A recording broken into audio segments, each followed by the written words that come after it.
जय श्री कृष्णा। आज रविवार के दिन आइए सुनते हैं माँ गंगा की यह कथा। गंगा जाह्नवी और भागीरथी कहलाने वाली गंगा नदी भारत की सबसे महत्वपूर्ण नदियों में से एक है। यह मात्र एक जल स्रोत नहीं है, बल्कि भारतीय मान्यताओं में यह नदी पूजनीय है, जिसे गंगा माँ अथवा गंगा देवी के नाम से सम्मानित किया जाता है।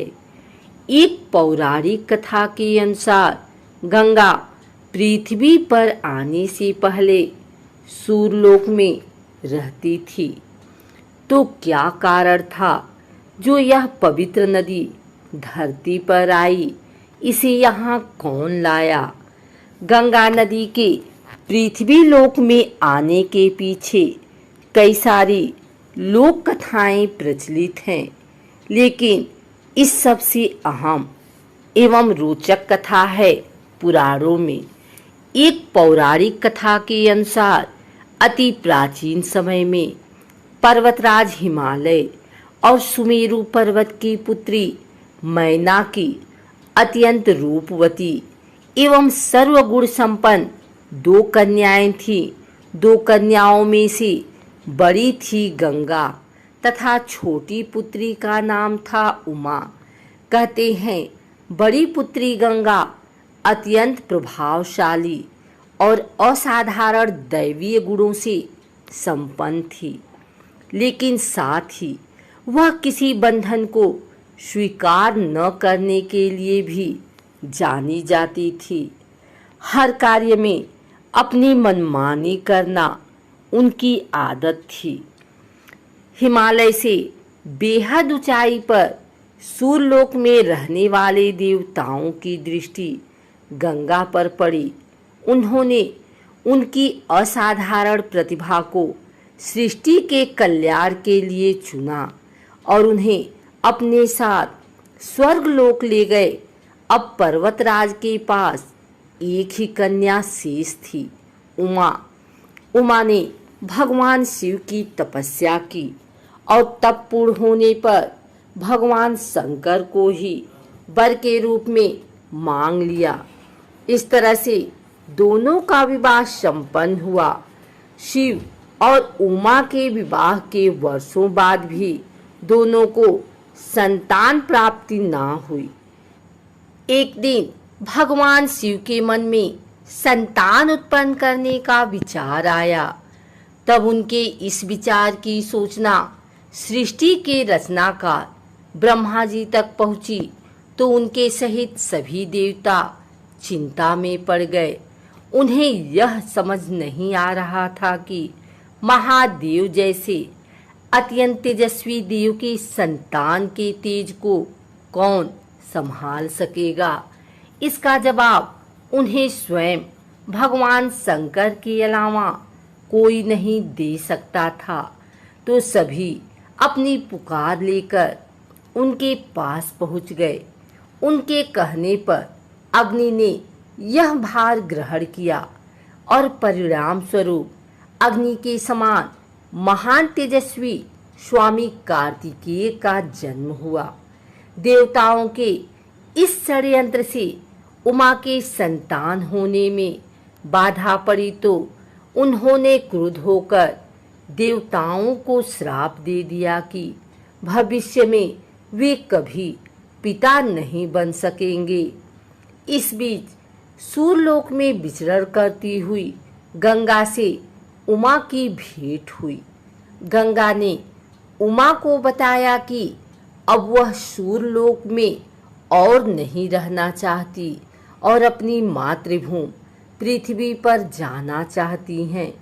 जिस पर उमा ने गंगा को आश्वासन दिया कि वे भविष्य में उसकी इस प्रार्थना का कोई ना कोई समाधान अवश्य निकालेंगी।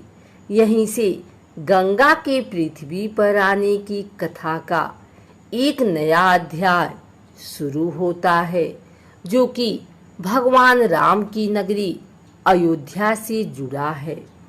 जिसे पुराणों में अयोध्यापुरी के नाम से जाना जाता था, वहाँ सगर नाम के एक राजा थे जिनकी कोई संतान नहीं थी। सगर राजा की 2 रानियां थी, केसनी तथा सुमति, किंतु दोनों से ही राजा को पुत्र की उत्पत्ति नहीं हो रही थी, जिसके फलस्वरूप उन्होंने दोनों पत्नियों को साथ लेकर हिमालय के भृगुप्रस्थवर्ण नामक प्रांत में तपस्या करने का फैसला किया।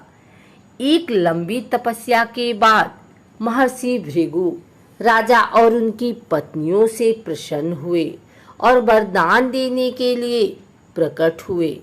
उन्होंने कहा, हे राजन, तुम्हारी तपस्या से मैं अत्यंत प्रसन्न हूँ और तुम्हारी दोनों पत्नियों को पुत्र का वरदान देता हूँ, लेकिन दोनों में से एक पत्नी को केवल एक पुत्र की प्राप्ति होगी, जो वंश को आगे बढ़ाने में सहायक साबित होगी, तथा दूसरी पत्नी को 60,000 पुत्रों का वर हासिल होगा। अब तुम यह फैसला कर लो कि किसे कौन सा वरदान चाहिए।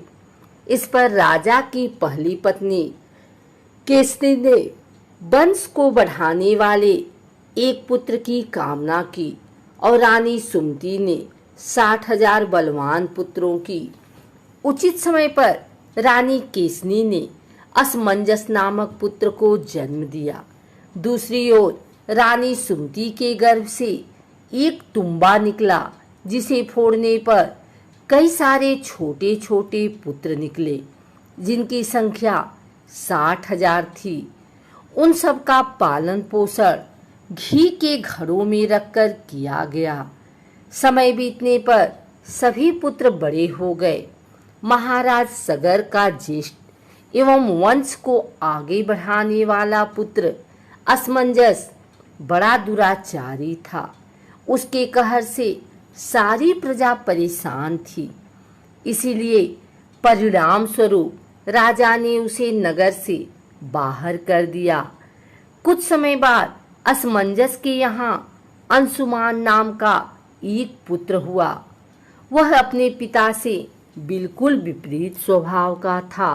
अंशुमान अत्यंत सदाचारी, पराक्रमी एवं लोगों की सहायता करने वाला था। एक दिन राजा सगर ने महान अश्वमेध यज्ञ करवाने का फैसला किया, जिसके लिए उन्होंने हिमालय एवं विंध्याचल के बीच की हरी भरी भूमि को चुना और वहां एक विशाल यज्ञ मंडप का निर्माण करवाया। इसके बाद अश्वमेध यज्ञ के लिए श्याम कर्ण घोड़ा छोड़कर उसकी रक्षा के लिए पराक्रमी अंशुमान को सेना के साथ उसके पीछे पीछे भेज दिया। यज्ञ सफलतापूर्वक बढ़ रहा था, जिसे देख इंद्रदेव काफी भयभीत हो गए। तभी उन्होंने एक राक्षस का रूप धारण किया और हिमालय पर पहुंचकर राजा सगर के उस घोड़े को चुरा लिया। घोड़े की चोरी की सूचना पाते ही राजा सगर के होश उड़ गए। उन्होंने शीघ्र ही अपने 60,000 पुत्रों को आदेश दिया कि घोड़ा चुराने वाले को किसी भी अवस्था में जीवित या मृत पकड़कर लेकर आओ। आदेश सुनते ही सभी पुत्र खोजबीन में लग गए। जब पूरी पृथ्वी खोजने पर भी घोड़ा नहीं मिला तो उन्होंने पृथ्वी को खोदना शुरू कर दिया, यह सोचकर कि शायद पाताल लोक में उन्हें घोड़ा मिल जाए। अब पाताल में घोड़े को खोजते खोजते वे सनातन वसुदेव कपिल के आश्रम में पहुंच गए। वहां उन्होंने देखा कि कपिल मुनि आंखें बंद किए बैठे हैं और ठीक उनके पास यज्ञ का वह घोड़ा बंधा हुआ है, जिसे वह लंबे समय से खोज रहे थे। इस पर सभी मंदबुद्धि पुत्र क्रोध में कपिल मुनि को घोड़े का चोर समझकर उन्हें अपशब्द कहने लगे। उनके इस कुकृत्यों से कपिल मुनि की समाधि भंग हो गई। आंखें खुलते ही उन्होंने क्रोध में सभी राजकुमारों को अपने तेज से भस्म कर दिया, लेकिन इसकी सूचना राजा सगर को नहीं थी। जब लंबा समय बीत गया तो राजा फिर से चिंतित हो गए। अब उन्होंने अपने तेजस्वी पौत्र अंशुमान को अपने पुत्रों तथा घोड़े का पता लगाने के लिए आदेश दिया। आज्ञा का पालन करते हुए अंशुमान उस रास्ते पर निकल पड़ा जो रास्ता उसके चाचाओं ने बनाया था। मार्ग में उसे जो भी पूजनीय ऋषि मुनि मिलते वह उनका सम्मान पूर्वक आदर सत्कार करता। खोजते खोजते वह कपिल आश्रम के पास पहुंचा। वहां का दृश्य देख वह बेहद आश्चर्यचकित हुआ। उसने देखा कि भूमि पर उसके 60,000 चाचाओं के भस्म हुए शरीरों की राख पड़ी थी और पास ही यज्ञ का घोड़ा चल रहा था। यह देख वह निराश हो गया। अब उसने राख को विधि पूर्वक प्रवाह करने के लिए जलाशय खोजने की कोशिश की, लेकिन उसे कुछ न मिला। तभी उसकी नजर अपने चाचाओं के मामा गरुड़ पर पड़ी। उसने गरुड़ से सहायता मांगी तो उन्होंने उसे बताया कि किस प्रकार से कपिल मुनि द्वारा उसके चाचाओं को भस्म किया गया है। वह आगे बोले कि उसके चाचाओं की मृत्यु कोई साधारण नहीं थी, इसीलिए उनका तर्पण करने के लिए कोई भी साधारण सरोवर या जलाशय काफी नहीं होगा। इसके लिए तो केवल हिमालय की ज्येष्ठ पुत्री गंगा के जल से ही तर्पण करना सही माना जाएगा। गरुड़ द्वारा राय मिलने पर अंशुमान घोड़े को लेकर वापस अयोध्या पहुंचा और राजा सगर को सारा वाक्य बताया। राजा काफी दुखी हुए, लेकिन अपने पुत्रों का उद्धार करने के लिए उन्होंने गंगा को पृथ्वी पर लाने का फैसला किया। लेकिन यह सब होगा कैसे, उन्हें समझ में नहीं आया। कुछ समय पश्चात महाराज सगर का देहांत हो गया, जिसके बाद अंशुमान को राजगद्दी पर बैठाया गया। आगे चलकर अंशुमान को दिलीप नामक पुत्र की प्राप्ति हुई। उसके बड़े होने पर अंशुमान ने उसे राज्य सौंप दिया और स्वयं हिमालय की गोद में जाकर गंगा को प्रसन्न करने के लिए तपस्या करने लगे। उनके लगातार परिश्रम के बाद भी उसे सफलता हासिल ना हुई और कुछ समय बाद अंशुमान का देहांत हो गया। अंशुमान की तरह ही उसके पुत्र दिलीप ने भी राज्य अपने पुत्र भगीरथ को सौंपकर गंगा को पृथ्वी पर लाने के लिए तपस्या शुरू कर दी, लेकिन उन्हें भी कोई फल हासिल न हुआ। दिलीप के बाद भगीरथ ने भी गंगा तपस्या का फैसला किया, लेकिन उनकी कोई संतान ना होने के कारण उन्होंने राज्य का भार मंत्रियों को सौंपकर हिमालय जाने का फैसला किया।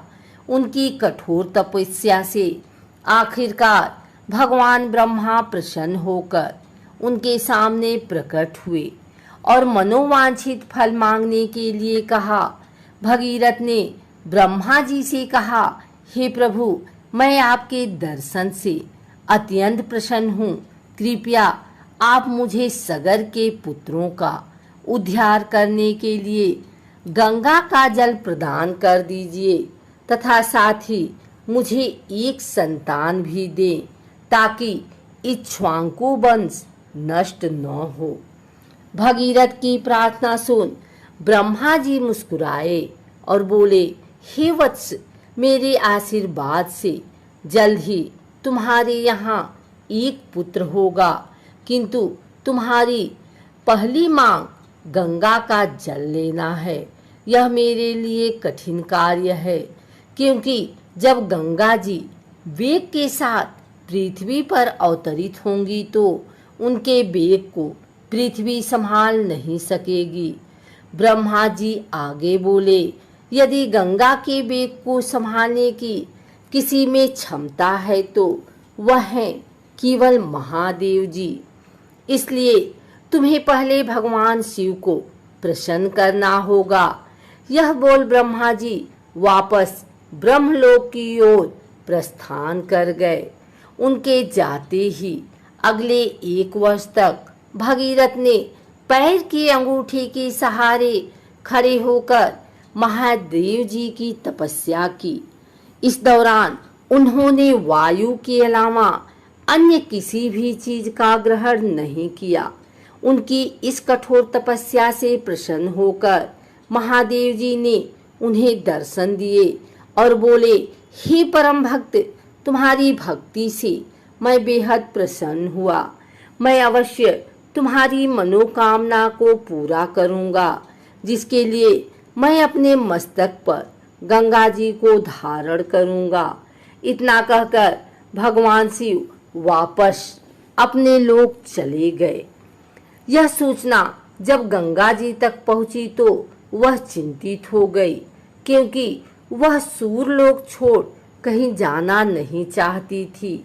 उन्होंने योजना बनाई कि वह अपने प्रचंड वेग से शिव जी को बहाकर पाताल लोक ले जाएंगी। परिणाम स्वरूप गंगा जी भयानक वेग से शिव जी के सिर पर अवतरित हुई, लेकिन शिव जी गंगा की मनसा को समझ चुके थे।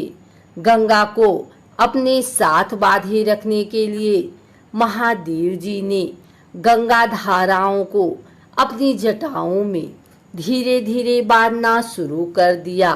अब गंगा जी इन जटाओं से बाहर निकलने में असमर्थ थी। गंगा जी को इस प्रकार शिव जी की जटाओं में विलीन होते देख भगीरथ ने फिर शंकर जी की तपस्या की।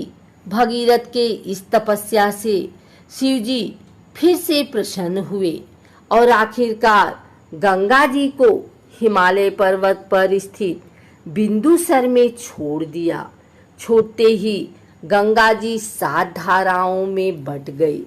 इन धाराओं में से पहली 3 धाराएं हृदनी, पावनी और नलिनी पूर्व की ओर प्रवाहित हुई।